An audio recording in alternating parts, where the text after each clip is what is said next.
Good to have you here. Come with me to unbox my hair care products for 2025. I have a few hair goals for this year, and this product had to support me in achieving those goals. As I continue to recover from postpartum hair loss, one of my goals is to reduce breakage as much as possible and also try to retain the length of my hair. So for those that might not know, postpartum hair loss is something that happens after a woman has a baby. A few months after birth, you start to see, this excessive hair loss that lasts probably for a few months or so, at least for me. So for me, mine starts at 4 to 5 months postpartum, and I have clumps and clumps of hair that just fall out every single time I wash my hair, comb it out. So with that said, the products that I got are supposed to support me in the recovery journey. They're not exactly to cure the loss, it's a recovery journey. Also, the weather is very dry now, so I'm incorporating products that will help with the moisturizing process of my hair to at least help to reduce breakage during the winter season.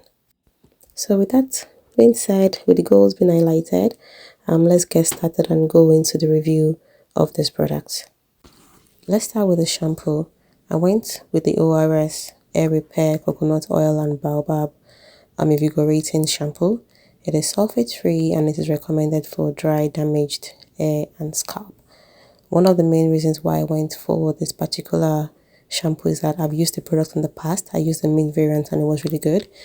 Secondly, one of the main ingredients here, you'd see it's water. That is super important for me, especially for my moisture hair goals that I have for this year. Next up are the conditioners. So I'll start with the Afuji Keratin 2-minute reconstructor. This is one of, I'll say, my OG product. Way back as, maybe way back 2015, 2014, even earlier, I've actually used this product. I stopped because I couldn't find it any longer. But for some reason, I was able to locate it. And I've been introducing this into my hair regimen again. I'm not planning to use this conditioner as an every day or every wash day conditioner. I plan to use it only when needed.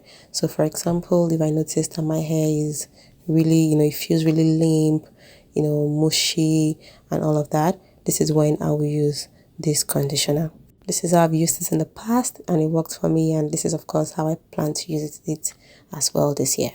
Up next is the TGIN Triple Moisture Replenishing Conditioner. I've actually been in search of a replacement conditioner since my Binta Beauty Organics got finished. I've been able to find that product close to me here. So this is one product I found lots of positive reviews on. And of course, in line with my hair goals, I'm looking for products that would help with the moisturizing process, that will help me to reduce breakage as well. So I'm pretty much excited for this one. I also noticed that it's supposed to come with natural product. So it's supposed to be parabens free, and have the right ingredients that are not exactly harmful to our hair. So I'm excited to try on this product. So moving on next to the leave-in conditioners. The previous conditioners I showed are rinse out. So meaning that once I put them in my hair, I have to rinse them out. So for the leave-in conditioners, they stay in. Of course, in the air, you don't have to rinse them out. So this one is the Cantu for Kids leave-in conditioner. You might be wondering why I'm going for a kids conditioner. I've used the previous Cantu leave-in conditioner, but it was too thick in consistency for me. So which is why I opted to go for the kids version, or something not as thick, lighter, and would not really weigh my hair down. So this one is supposed to be for kids, but the consistency is very light, which I prefer, and the smell is not really as strong as the other Cantu leave-in conditioner. So since I've not used the Cantu for Kids before, I had a backup plan, and my backup plan is it's called the African Pride leave-in conditioner. And this one came with lots and lots of positive reviews. It's supposed to be natural, without harmful ingredients, And to be honest, when I got this product, I couldn't wait to try it out. It was actually, well, it was really nice, to be honest. It feels really soft and silky in my hair. The smell is awesome. It's not overpowering, it's not strong, and it's not very heavy either. It's not greasy, right? Which is something I like my leave-in conditioner to be. Not too greasy, not too without a strong aroma or scent. So this is a product that I think I plan to keep on using for a long time to come. So I tried to open it just to show you what the consistency looks like. See, it's not really thick, and the smell is really good. It smells really good, to be honest. I've also used African Pride products in the past, so which is why I opted for this brand as my backup. So next is the African Pride again coiling cream. This is called the Moisturize and Define Coiling Cream. So this year I like to also try out a few new hairstyles aside the ones I'm used to, like twist. Maybe try out some twist out and see how it goes. So this coiling cream will sort of help me in some of those hairstyles I plan to do this year. And of course I'll share videos here on how it goes once I use this product. So I tried to open it as well to see what the consistency is like, what it smells like. So I checked and it's not very thick. It has a very light, mild, I would say, scent to it.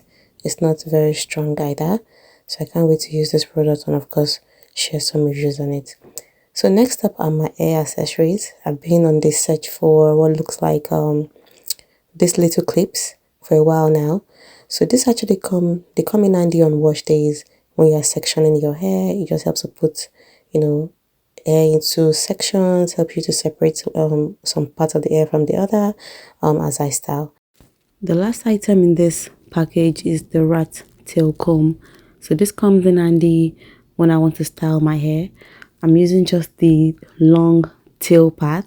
I rarely use the fine tooth part of this comb just because I have very thick dense hair, so it's just the bottom. I also got a clarifying shampoo. I ran out of my previous one. I'm sticking to the same brand. This is the Redken cleansing cream. So this is not an everyday shampoo. It is a clarifying shampoo I use only when I have excessive buildup on my scalp. So the final item on my list is the Softy, I'll call it a pomade, right? So this is for my scalp. The weather is really dry right now and I need this for my scalp. I plan to use it probably 2 to 3 times every week on my scalp. I like the fact that it is not very greasy. The smell is not overpowering either, and I think this one should work just fine for me in this season. Oh, I nearly forgot my spray bottle. So we all know what this does. This is a new one. I was due for a replacement. So this helps me in spraying some water on my hair on wash days, in between wash days. It's a handy product to have. So that's all for today. Let me know in the comment sections what's your product list like for 2025. What are you using? What's working? What are you switching up? And don't forget to like, to share, subscribe, and I'll see you in my next video.